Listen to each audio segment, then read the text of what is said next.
In this video, we're going to talk about what you will be able to watch the narcissist do when you finally escape. Because for such a long time, you've been with this person, this narcissist, and you've been giving them everything.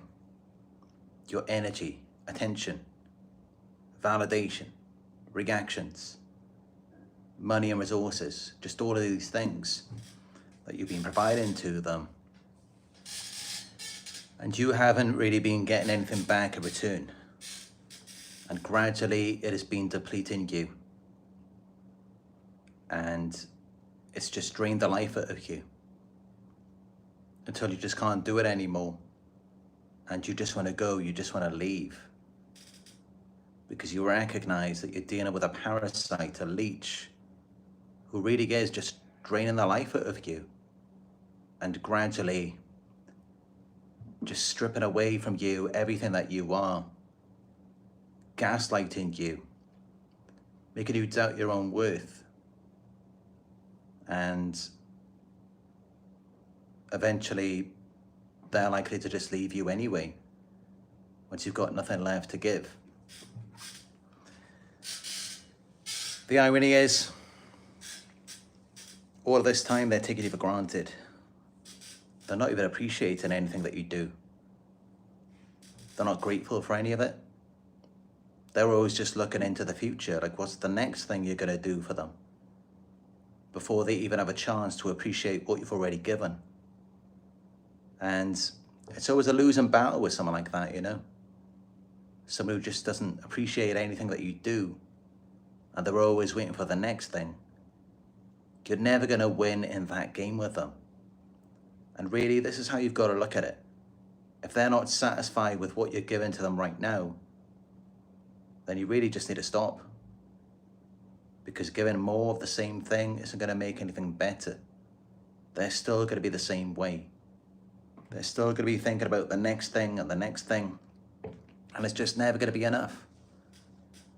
And yeah, they're never gonna be satisfied. They're never gonna get to a point where they start to think, okay, I'm doing all right now.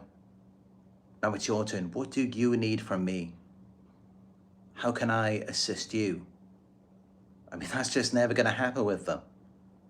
All they're ever gonna do is bring back the love bombing just to lure you back in so that you can cater to them even more.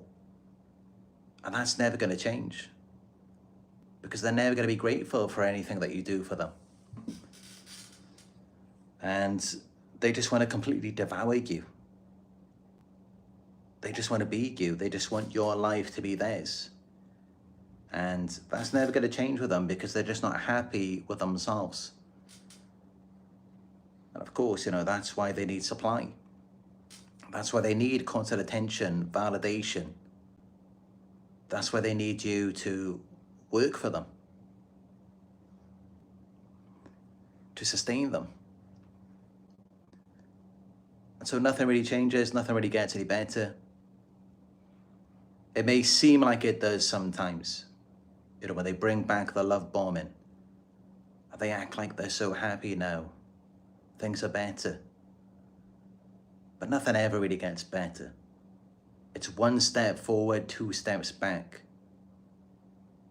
You may think, and it may seem like you've taken some steps forward, but if you look back the months, the years before, you've taken hundreds, if not thousands of steps back.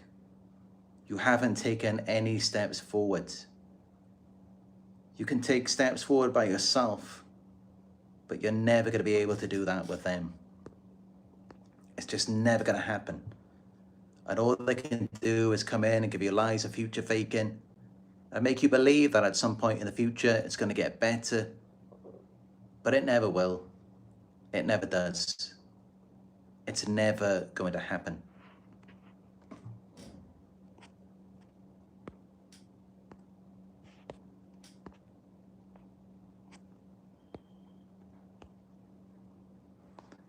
And yeah, initially, when you do finally escape, You got to remember, some narcissists are very arrogant. And especially after all that you've given to them, everything they've drained out of you, that may keep them going for a little while. And of course, they've already done their work on you. They've already brainwashed you to the point where you may see them as being superior to you. Even though you're the one who's doing and giving everything to them. I mean, they're entirely dependent on you. Mentally, emotionally, possibly even financially. But yet they always manage to spin it around on you. Even though you're the one who's sacrificing everything, and they're just lapping it all up. And despite that, because you're giving and doing for them, it gives them this sense of arrogance. So they're thinking that you're the one who needs them because they're so wonderful, because of everything you've been doing for them. And of course, that makes them feel special as well. So initially, because of the arrogance, because they think they're so wonderful, so special, they don't really think that you're going to leave. They assume that you're going to be back at some point in time. And this is why, many of them will say, when they see that you're trying to escape, they may just let you go. But they will tell you, you're not going to be able to make it on your own. You're not going to do well without them. You're always going to need them. You're not going to find anything better. No one else will want you because they make you think that something's wrong with you and that they're the only ones who will ever be there for you. So they don't think you're going to get very far. They assume that you're going to come back quite quickly. But when you don't, then their charm soon turns into chaos. Because they recognize that their control is slipping away. At first, initially, they will try the love bombing. If they think that you're still susceptible to their relation, if they feel like they look good, they feel good, like they've got something of value to offer, or at least, more of the illusion. If they think that you're going to believe in it, then of course, yeah, they'll give it a try. I mean, that's typically the first thing that they will do if they think that you are susceptible to it. If they think that they've got you brainwashed, then the first thing they're going to try is the love bombing when you try to escape. But especially since, they do understand they're not completely delusional, completely stupid. They understand, of course, from the mirroring at the beginning and wearing the mask, they understand that you as a human have needs. And if you're not wanting to stick around, if you're wanting to go somewhere else and not be with them, of course they get it, that it's because your needs aren't being met. But the problem is because they really just live in a fantasy, they don't really have anything to offer anyway. All they can really do is bring you the fantasy. All they can do is pull you back into these little games. They can't actually give you anything. So that's really what their love bombing is just more lies, more future faking, more promises to change. Like I said, just one step forward, two steps back. And that's really all that they can do. But if you're really done, if you've had enough, and you know that all they have to offer is lies and future faking, a fantasy, a delusion, if you really realize that, they are going to sense it, they are going to be aware of it, and then they're not going to bother with a love bombing, because then they're going to seek you as their enemy, their opposition, someone who doesn't believe in their lies and illusions.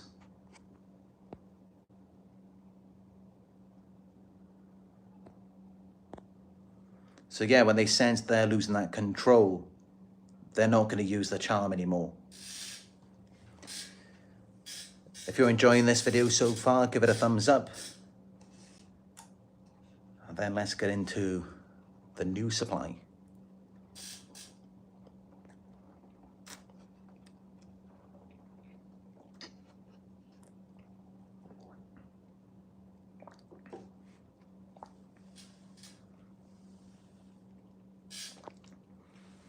So the new supply.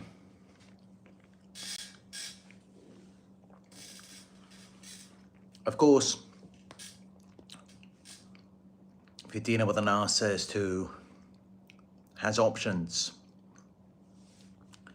or one who is delusional enough or confident enough, arrogant enough to think that they can replace you, to the point where they then do go out there and, you know, eventually, of course, they're bound to find someone who will fall for it. And yeah, despite that, even when they do, and you should know, I mean, if you look back and really, you know, you just calculate like how much you did for them, how much you gave, all of your efforts, everything you tolerated. And you just let that roll around in your mind for a bit. And then ask yourself, before you look on their social media, before you get jealous of their silly pictures, you just entertain this for a moment. Is it really possible that they are ever in their entire lives going to find anyone who's going to be able to give, going to be able to provide even a tiny fraction of what you did? Realistically, and in the span, the time frame that you did, you really think there's anyone out there? I mean, just imagine how few people out there will be able to do that.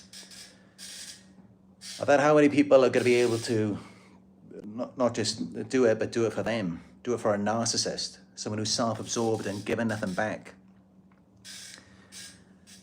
How many people are going to be kind enough, generous enough to want to do it? And in the shortest time frame that you did it for them. And how many people are going to tolerate all of the abuse? And that's who you should know that you are as good as it gets for them.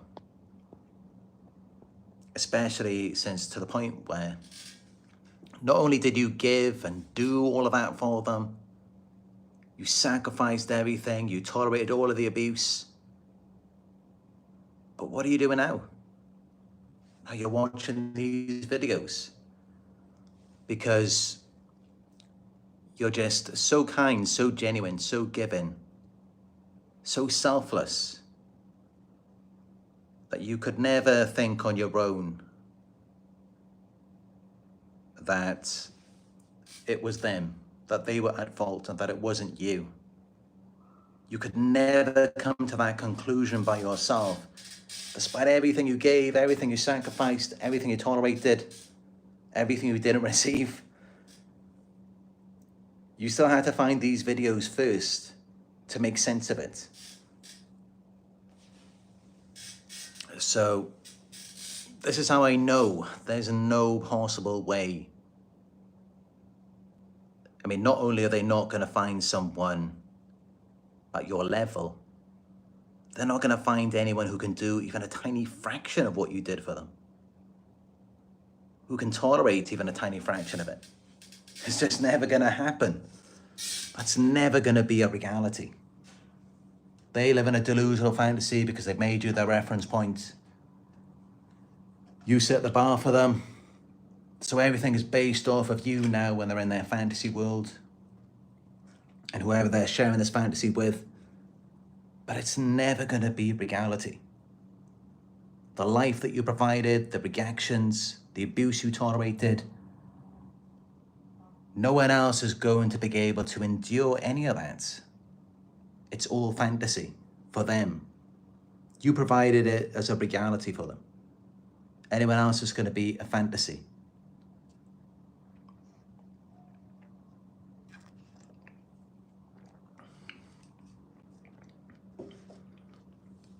So what do you think is going to happen?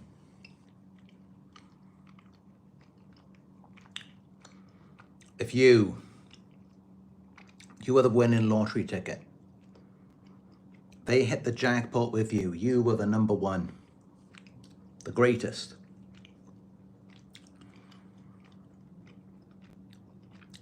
It's kind of like this. I mean, what would you do if you threw away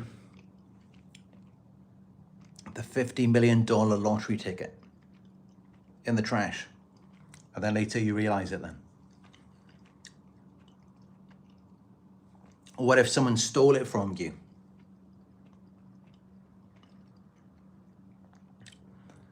What would you do about it?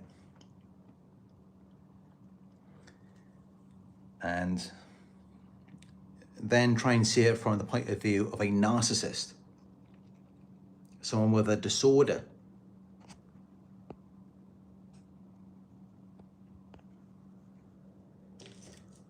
Of course, yes, they're gonna play the victim, because that is something worth playing the victim over. Losing you, it's worth it. I mean, some things, if it's not a big deal, like maybe you lost something small, something easily replaceable, who cares, just let it go. The narcissist too might just let it go, just forget about it. But you were something valuable. You are really worth something. You really upgraded their lives. So they are gonna hold on to you. They are gonna care if you are trying to escape. That's gonna be a really big deal to them. That's gonna be worth them playing the victim, them crying or yelling about it, them doing everything they possibly can to get it back under control. Because, yeah, you're something of very high value. What you provided, what you gave to them, it was very valuable to them.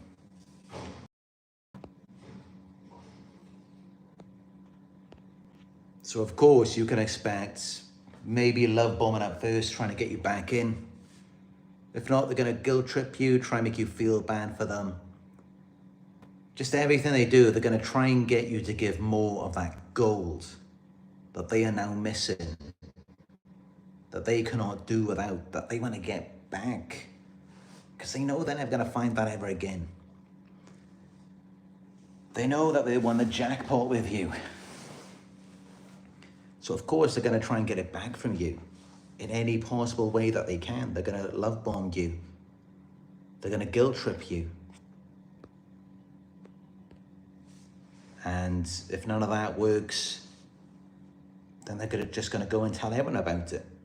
They're gonna tell them the sob story and just say how they were wrong, they were mistreated, because that's how they distort it in their minds. I mean, you being as valuable as you are, as great as you are, it's like they felt like, oh, this is it, I'm about to win the lottery right here. I'm about to get it all, I'm gonna rake it all in right now. That's how they're thinking. And yet, you held on to your sense of self, your identity. You tried to maintain your boundaries. You didn't give it all to them. And then they're feeling like, they sold themselves short then. Because they thought, the entire, I'm gonna get it all here. And, you gave them a slice of the pie. They didn't want a slice of the pie. They wanted the entire pie. And they wanted to leave you to starve. That's what they wanted to do. And that's how, typical selfish, narcissistic person, it's very easy for them to go off and run a smear campaign, telling everyone how you abused them, you neglected them, you abandoned them because you didn't give it all to them. Because there's this extreme sense of arrogance and entitlement, expecting it all from you. And it's like, what about you? Are you not allowed to keep what's yours? Your autonomy, your independence, your energy, your money, things that you need to take care of yourself? You're not allowed to do that. But you just have to sacrifice it all to someone who doesn't even care about you. Someone who couldn't even care if you're dead after they've gotten what they want from you. But this is what it's like. This is what they do. So it's very easy for them to go off and just smear your name and, you know, make it seem like you're the one who is selfish for not giving them everything.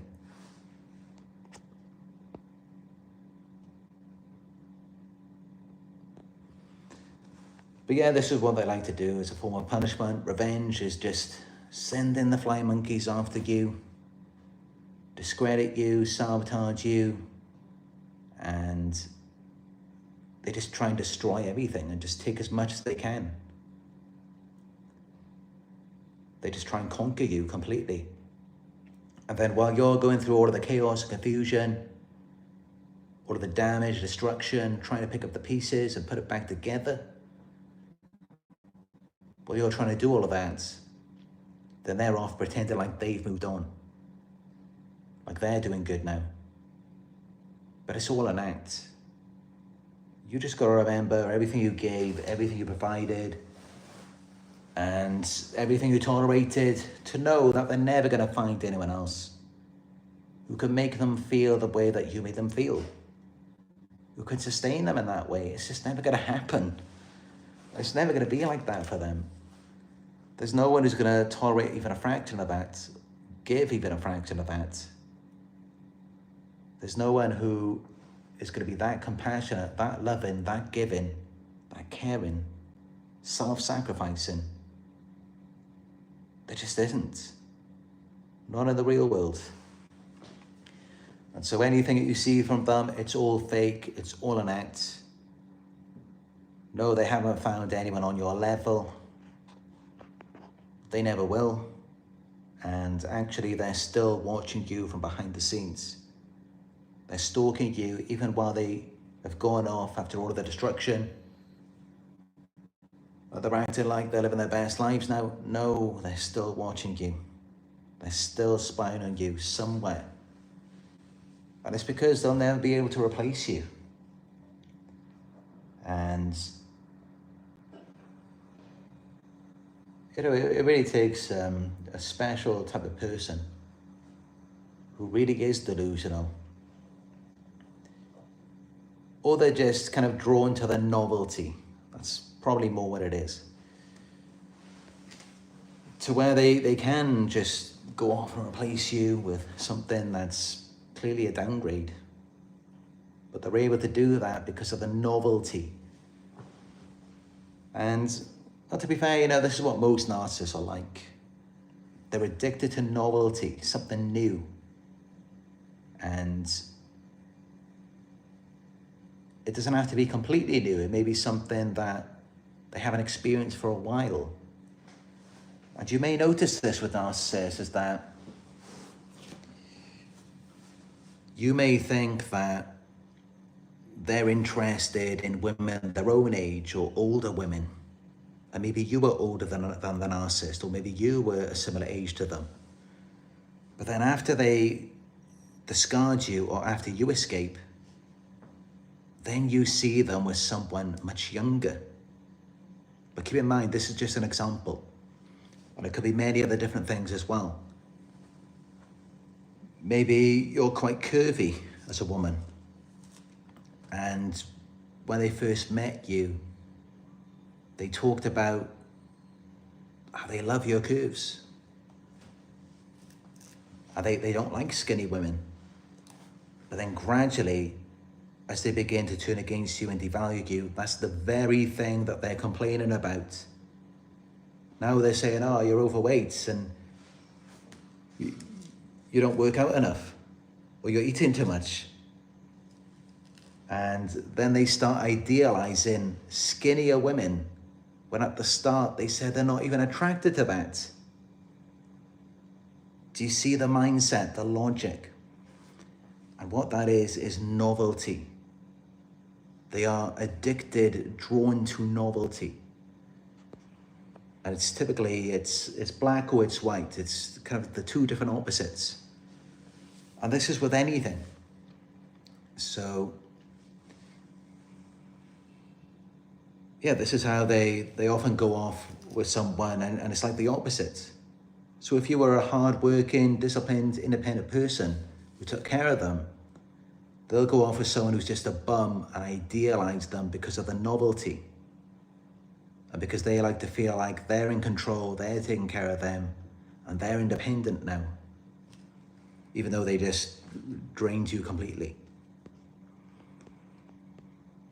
I mean, these are just examples, and it could be different in your situation, but you will notice that novelty and how they chase something. What it's like, they idealized you because of something that they complimented you on. Then gradually they devalued that and then idealized something that's like the opposite of you. And you should know, by them doing that, even though they see the grass as being greener on the other side, when they actually get there, they may start thinking it's more greener back with you now or somewhere else. And this is just how it goes, this is why they can never be satisfied. Because they're always looking at what everyone else has.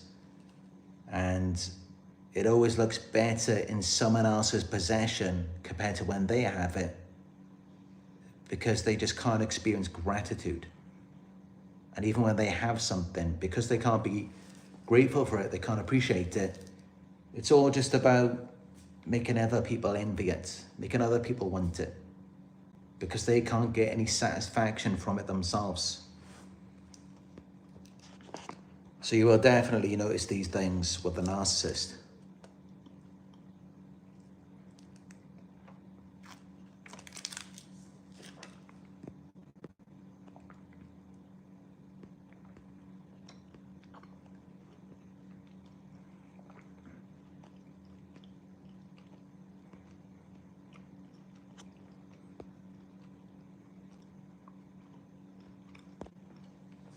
But yeah, at some point you may notice, if they didn't completely destroy you, or if you've managed to rebuild, if you just give it a bit of time, their mask will slip some more and they will reveal their desperation. They will reveal just how badly they need you, because they're not going to be able to replace you. And even chasing after the novelty, it gets old after a certain amount of time, just as it did with you. So what it comes down to really is who offered the best supply, who gave them the attention, the reactions that they can't live without, the validation, the money, resources, connections, who gave them all of this stuff, who tolerated all the abuse, all the drama, the chaos, confusion, who put up with it and didn't question them often and let them get away with things. That's what the best supply is. And, who blame themselves, who let them get away with everything. That's the person they never forget. And your freedom triggers their worst fears and reactions. They hate seeing you free.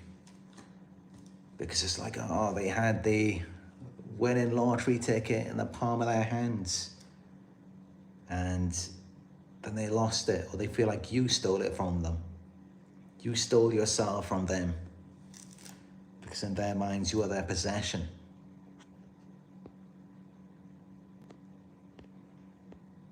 But yeah, without your supply, their ego will shatter. It will leave them feeling unimportant. Like they just don't matter. Because they're no longer getting that validation from you. They're no longer getting that supply. And, supply is so many things. It can be attention, validation, money, resources, connections. It could be a house, a car. It could be fashion accessories, clothes, children. Just some form of control. Something that makes them feel superior.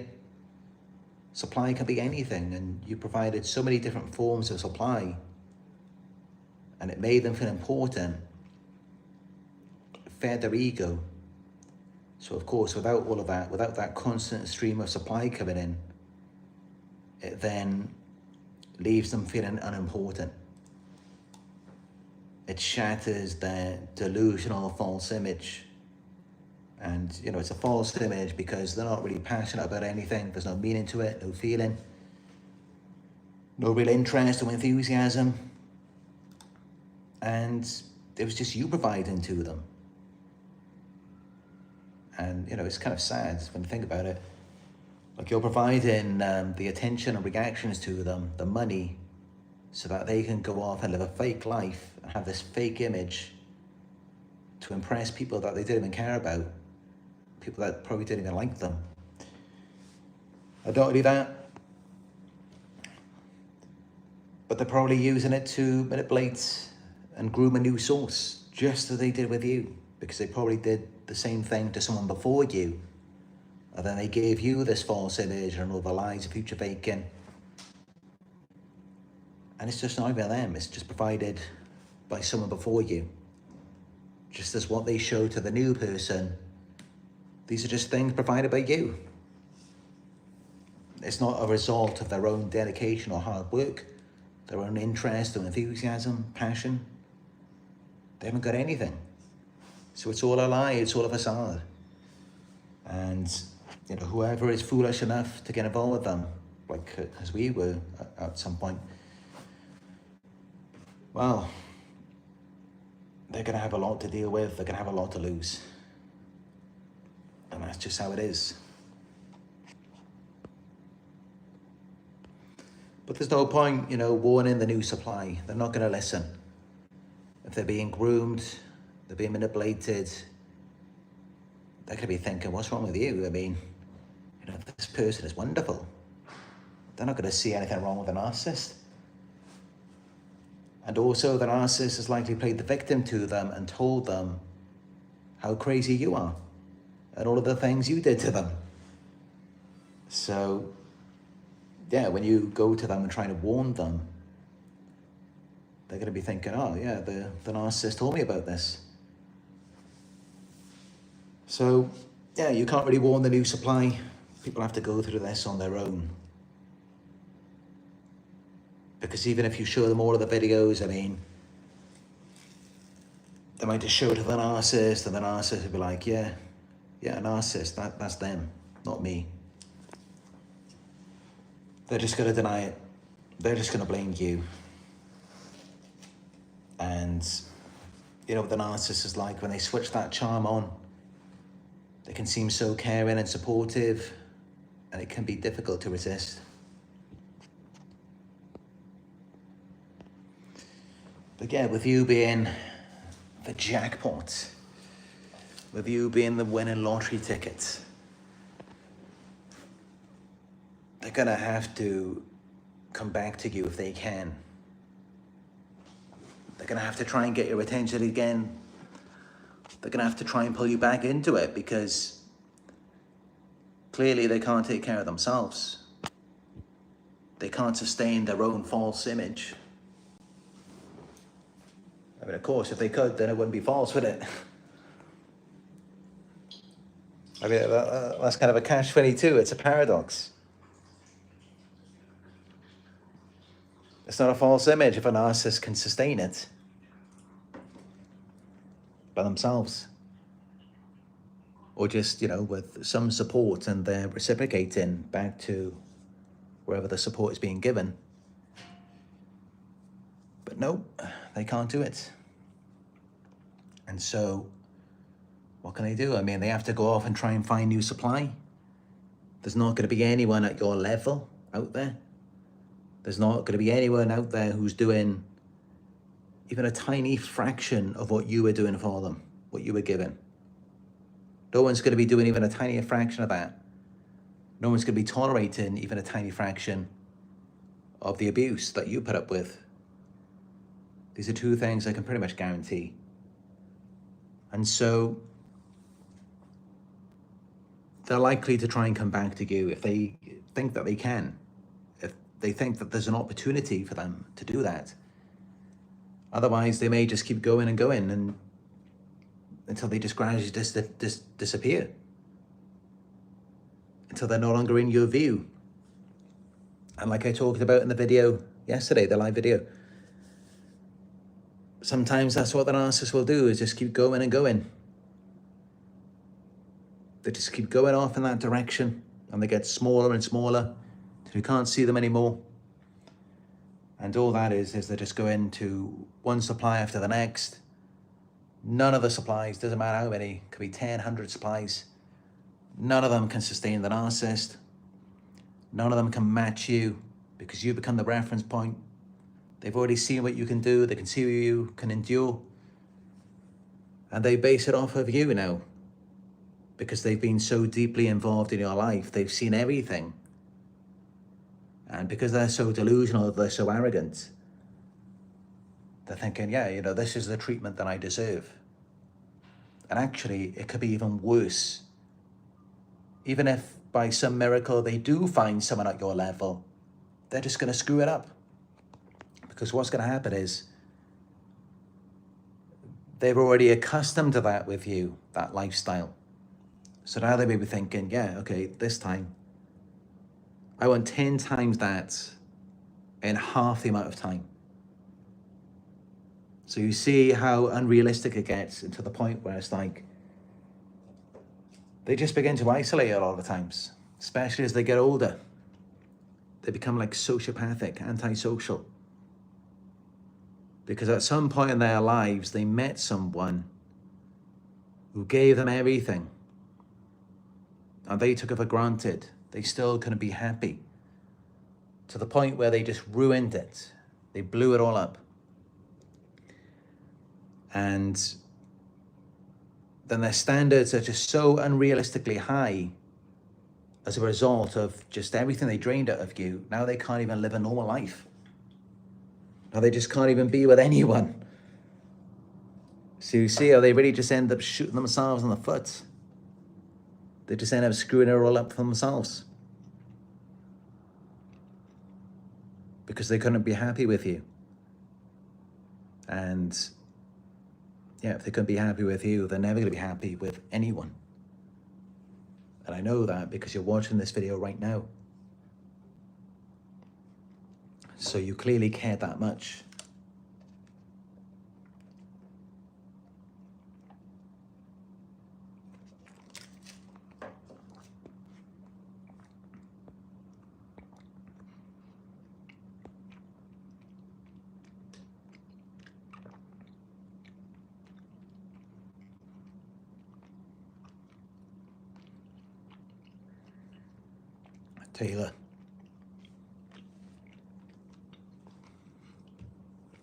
Taylor says, we are separated because of gaslighting, physical and psychological abuse, making up stories and allegations, alienated me from my child.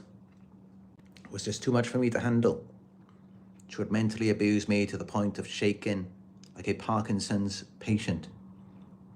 I got involuntary tremors that were so bad, I couldn't even hold a pencil, let alone be coordinated. Oh yeah, they can do this to you. It can get so bad, you know, I've experienced it myself, where it's like, you just can't even stand up anymore, you just can't even walk, you can't even lay down. And you just feel like you're so like shaky and irritable. And like having tics and stuff, and oh, it's horrible. And I'm sorry you have to go through that. But it's good that you can recognize the gaslighting. You can realize, you know, you were being abused and being alienated from your child, and you know, you deserve better than that. You deserve someone who appreciates you, who can see your worth. I mean, this is the problem with these types of people. It doesn't matter how much you do for them, it's never going to be enough. And, you know, it's just it. They can't even do anything for themselves. No one's done even a fraction of them for them their entire lives. And then you come along, you give them everything, and they just run it into the ground. It's crazy. Because when you give in to them, it's supply for them. And then they become really arrogant then. Just by being around you, they just think that they're amazing. Now they're better than you. And then their minds start to think, oh, so I've manipulated you, I've got you under control. What else can I do? Who else can I fool?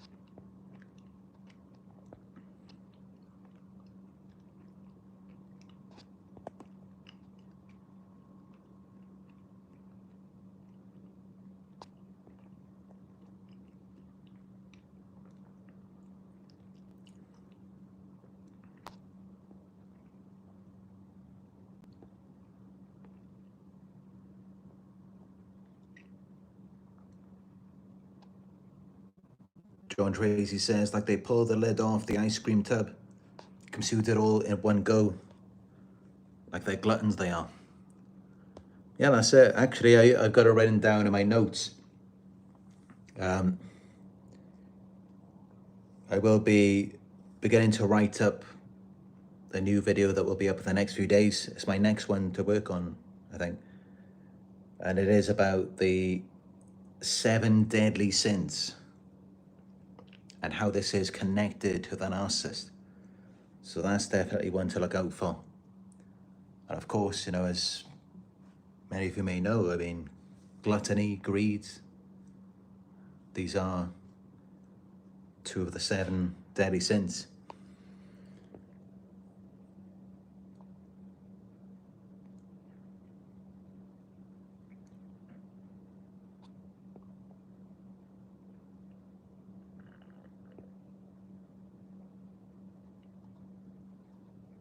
Melano says, I'm just angry now.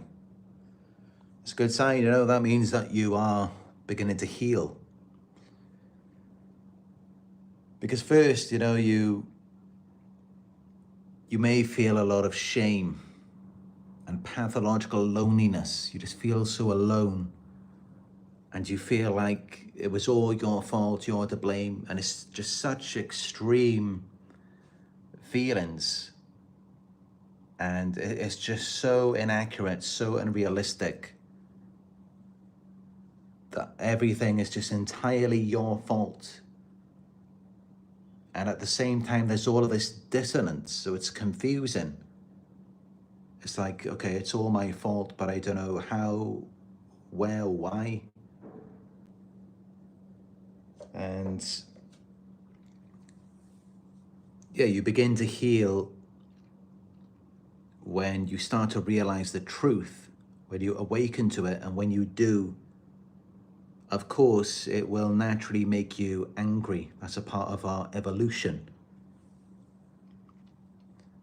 Is that, you know, when you know that you're being exploited, used, taken advantage of, it's wrong.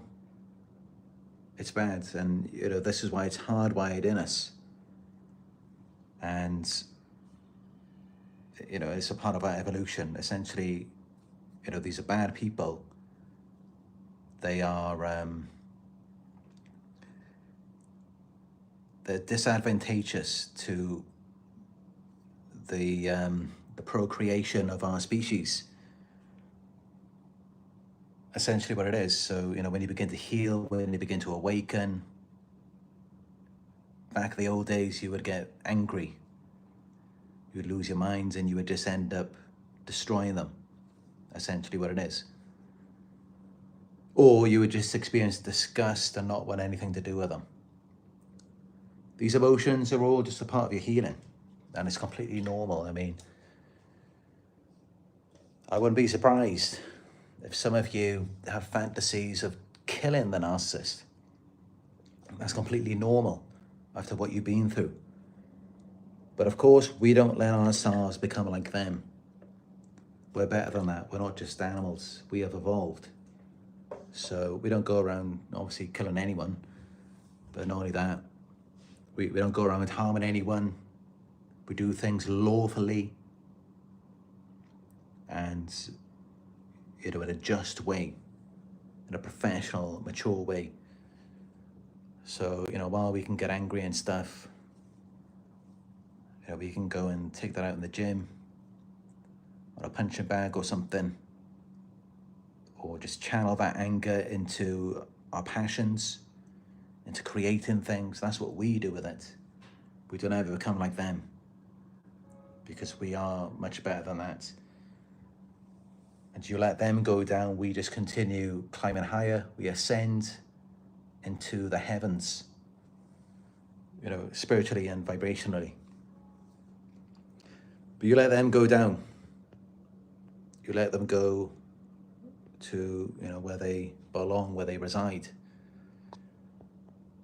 But we don't do that. And, you know, no respectable person should ever let their emotions control them. We control our emotions. Yes, we feel, we notice what we feel, we're aware of it, but we don't let it get out of hands. You know, we have control of ourselves. You know, we're not just some random wild animal in the forest somewhere. You know, we're better than that. We've evolved, we're human. So we can control these things. Narcissists, they're more like animals than human. So that's why they explode. That's how they're so emotionally immature. They're like children just having a tantrum. It's embarrassing. And yeah, so naturally, you know, you will experience disgust, because it's like, you know, what a pathetic excuse you are for a human being. Like you can't even control your emotions. Your emotions are controlling you and causing you to do all of these crazy things. It's nuts, but you know, this is how it is. So, you know, once you awaken to all of this, it shouldn't be difficult for you to walk away knowing that you're not losing anything of value, and that you most definitely were the better person in that situation.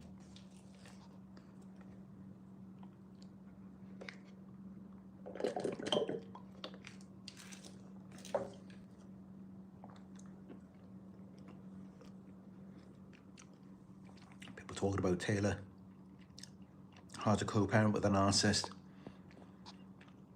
As I say, you know, we have to look at ourselves sometimes as well, thinking that we can change someone, give them everything, make them better.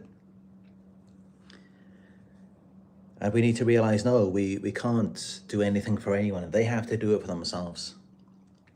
They have to work on themselves. They have to build their own lives. They have to become the person that they want to be on their own. And it has to be two complete, independent, empowered individuals coming together.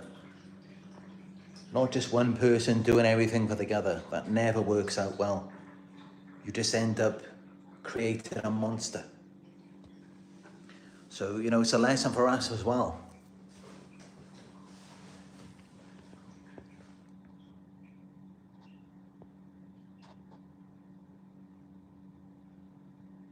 Zakira Overton asks, how old are you? I'm actually 36.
Layla says, no matter how old, how you look or how old you are, they will triangulate you with the opposite.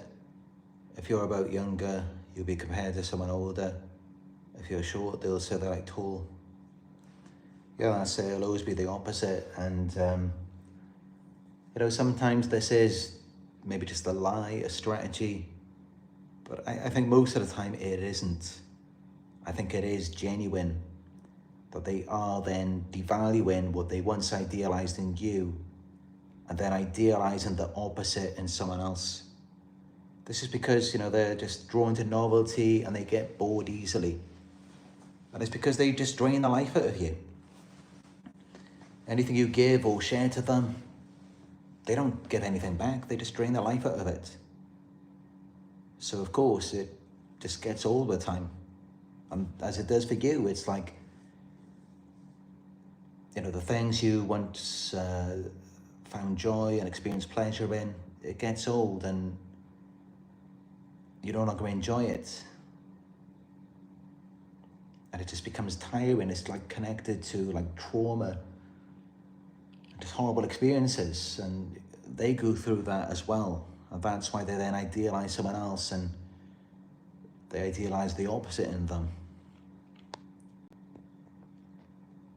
But when you leave, you can give that energy back to whatever they took from you.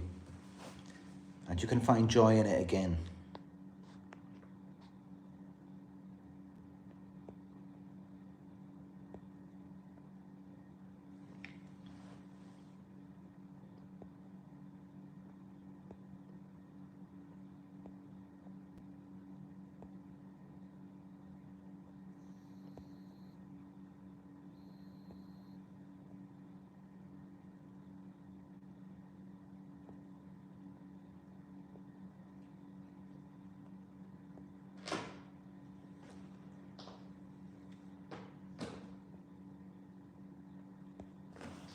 Oh, got this now, you know.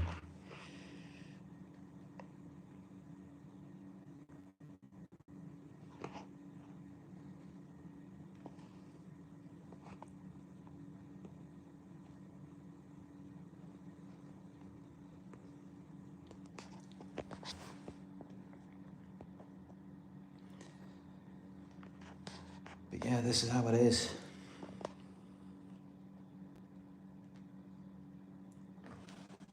Just remember, you know, anything that they do, it tells you everything that you need to know. When they turn against you, you're worth turning against.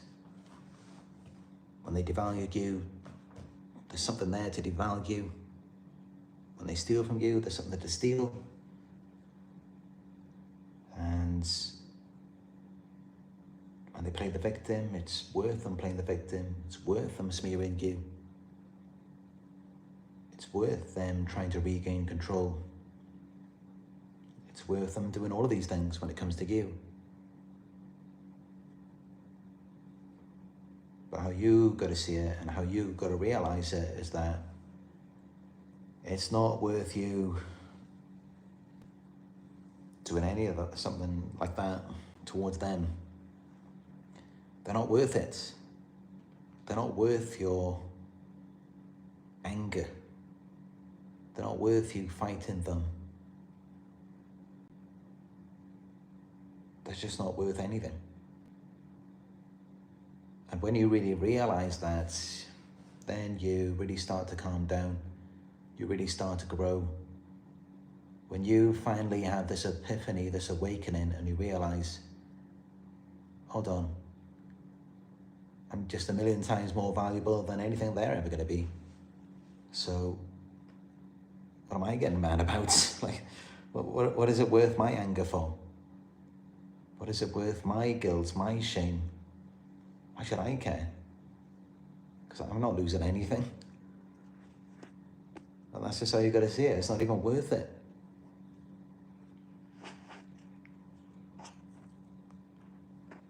It's not really even worth you getting angry about it. I mean, yeah, go through the anger first. But the anger is really just about what they did to you. I mean, it's not, you haven't really lost anything. But you may need to grieve that, you know, the fantasy. So you have to kind of go into a fantasy space and think about what you thought you had and just get angry about that. But then when you come out of it, it's like you have to realize that actually there's not really anything to be angry about that you lost in them. And even anything that they took from you, I mean, yeah, it was worth something when you had it. It's not worth anything in their hands anyway. They will just ruin it, destroy it. They're not going to utilize it. It's not going to be effective with them. And that's why, you know, even when they do get something out of you, all they do is just try and make you jealous of it. They just try and make you want it back because they can't get anything out of it. It's not going to do anything for them like it did for you. Because you poured all of your passion and energy into it. And that's what made it special. It's just wherever your energy goes, whatever you put your passion into. And that's really what they're missing. That's really what they want. Because they feel so empty inside. They can't generate anything from within. And that's just it, you know, because people who can, people who do, people who are deep, passionate, creative, enthusiastic about things, they don't do those kinds of things. They don't need to take anything from anyone. They don't envy anything in anyone. Because they're just satisfied with their own passions and their own creative energy. And that's all we really need in life. I mean, all these other things that you see people doing, they're just trying to create some sense of meaning. They're trying to feel important. You could just pull that back in within yourself. Find the meaning within yourself.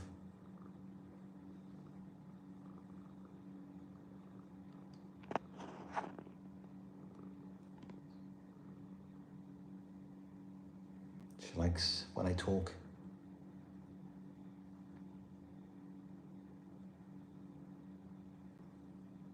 She's a good cat though, Nana. Trying to get her back to the UK. Because, you know, I'm going back to the Philippines now in a couple of weeks. And I can't get her there. And I think it'd be good for her to go back to the UK.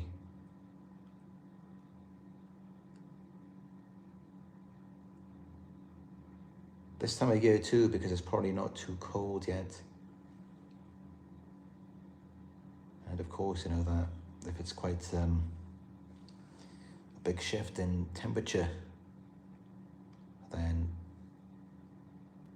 it might be quite uncomfortable for her.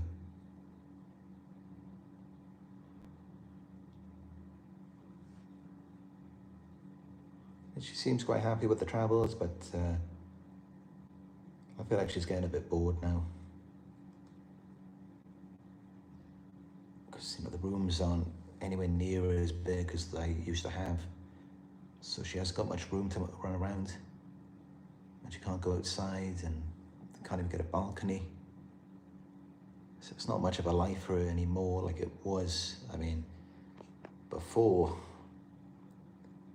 you know, I had apartments with balconies, everything, and like villas, just traveling around everywhere.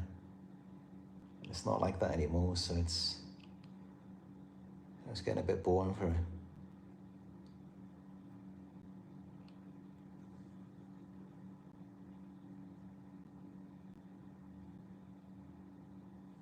But overall, she's doing good. And, you know I didn't speak about Nala having the UTI again before.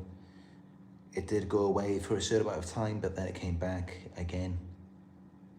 And I just cut down the dry food, give her more wet food and the apple cider vinegar.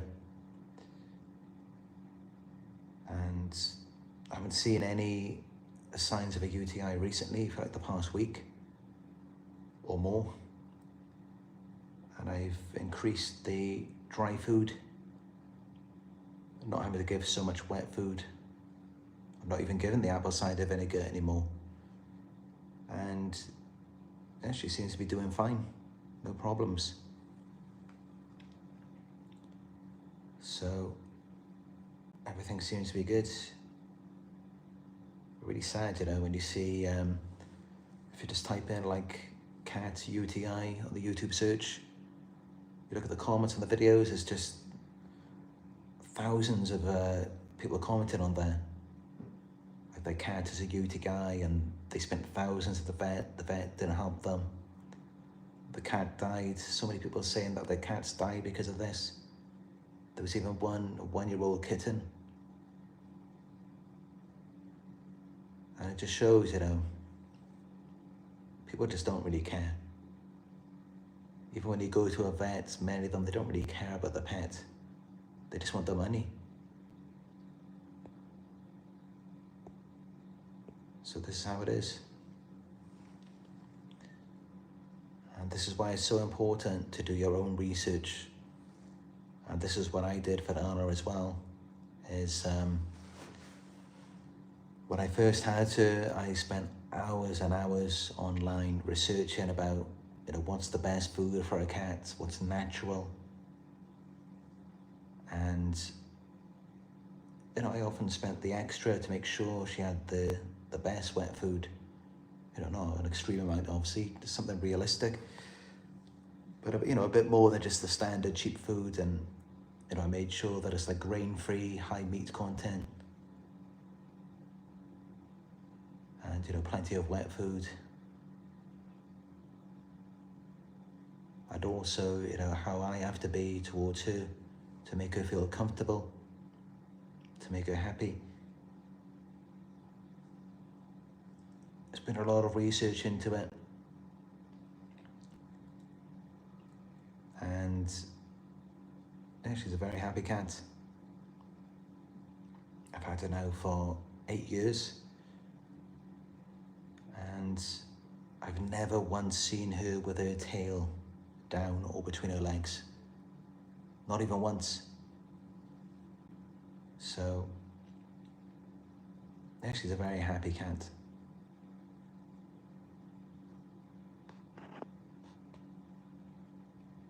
And it makes me think, if I had never collected her, you know, from that, it's just like a small, like, council house or something in Britain.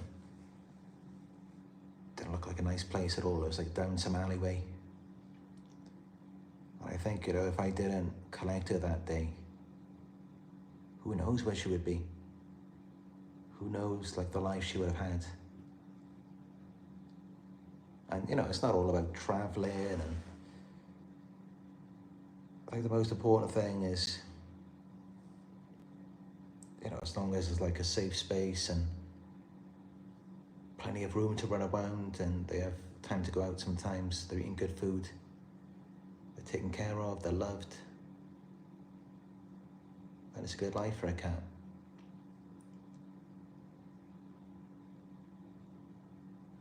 But, you know, for me, I really wanted to take Nana around the world and just show her everything, let her explore. Just let her live a life that she would never normally live as a cat born in Britain. And that's what I did.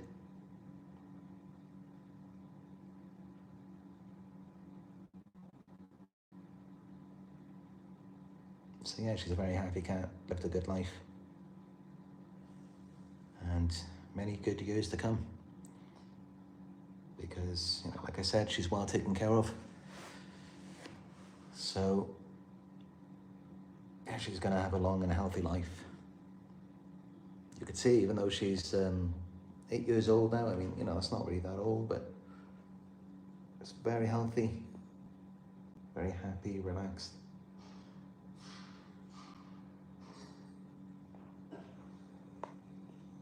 And yeah, it's one of my accomplishments for me.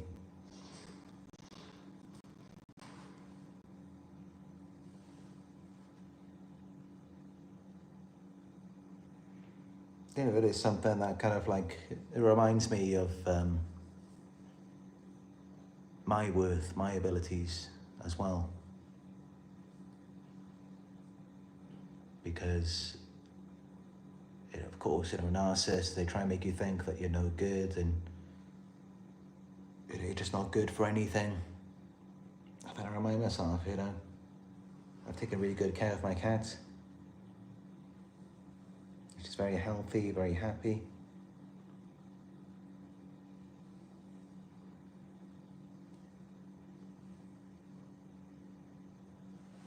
And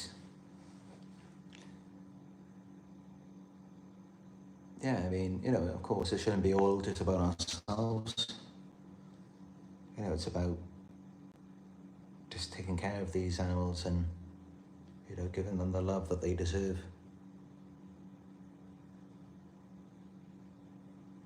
But also, it can definitely be good for self-esteem because, you know, after you've been with a narcissist, they make you feel like you're unlovable and you're just not good for anything.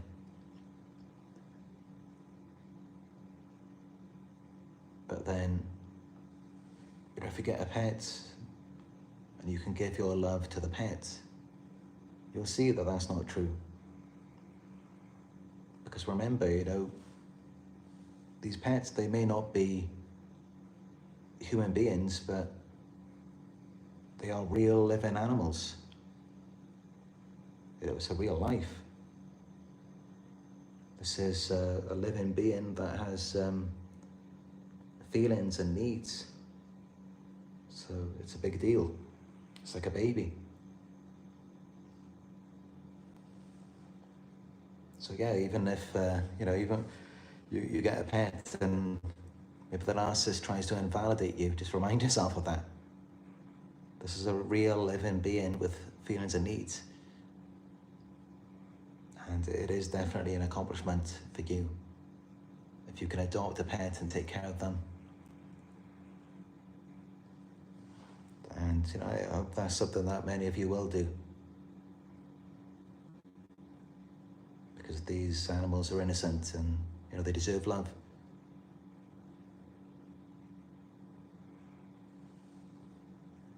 She's not going to let me go now.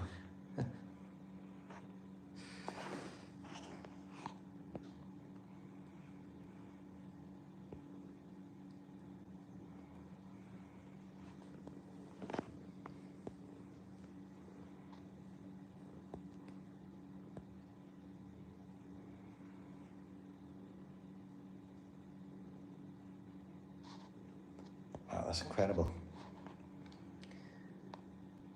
Richard Woodsoe says, my cats live to be over 20 years old. Diet, exercise, love, and playfulness. That's amazing. I mean, I think that's probably about the longest of a lifetime for cats is, you know, around over 20 years old.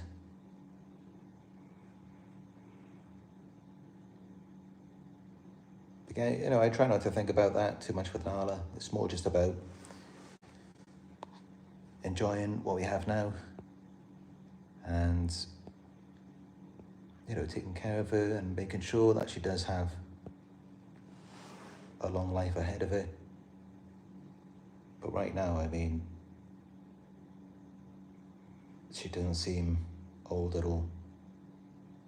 I don't really notice any difference from now to when I first had her. It just seems exactly the same. So, yeah, she doesn't have any problems. She just still seems like a kitten.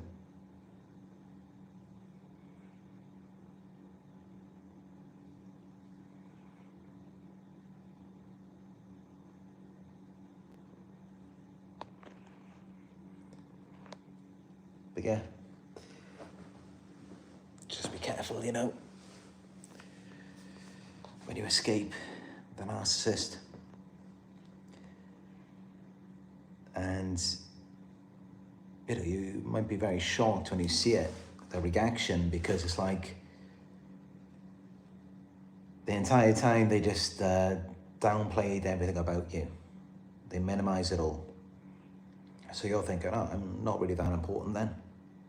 I'm not really worth much to this person, so they're not going to care if I just go.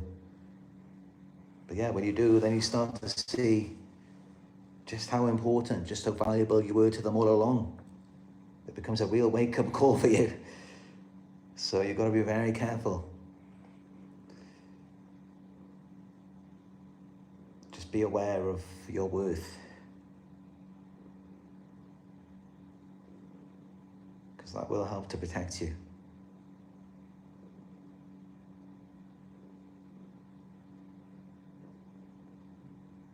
Because it kind of gives you like an illusion of safety. You think, I'm not really anything, not really worth anything, so what have I got to worry about?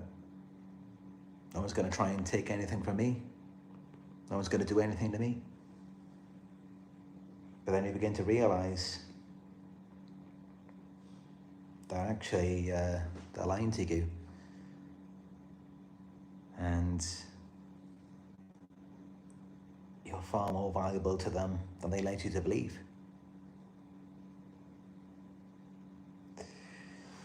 So yeah, that's it to summarize this video. And give it a thumbs up if you found it helpful. If you're new here, subscribe and hit that notification bell to be notified when I go live again, when I upload a new video. Let me know your thoughts about this video, if you agree with it or not, your experiences. If you have any questions, let me know down below in the comment section. And if you would like guidance and support on your healing journey, you are welcome to book a one-on-one with me, which you can do by going to my website. It's narcsurvivor.co.uk. And I appreciate all of your donations, no matter how small. You can donate by going to paypal.me/Narc Survivor. You'll see the links down below in the live chat. You can also follow me on my Instagram. It is Narc Survivor YouTube. And we do have a new Facebook group. You can find the link by going on to the Narc Survivor YouTube channel page and clicking the community or the post tab, and then you will find it there, the post and the link to the new Facebook group. So yeah, that's it for this one, and I look forward to speaking with you in another live video very soon.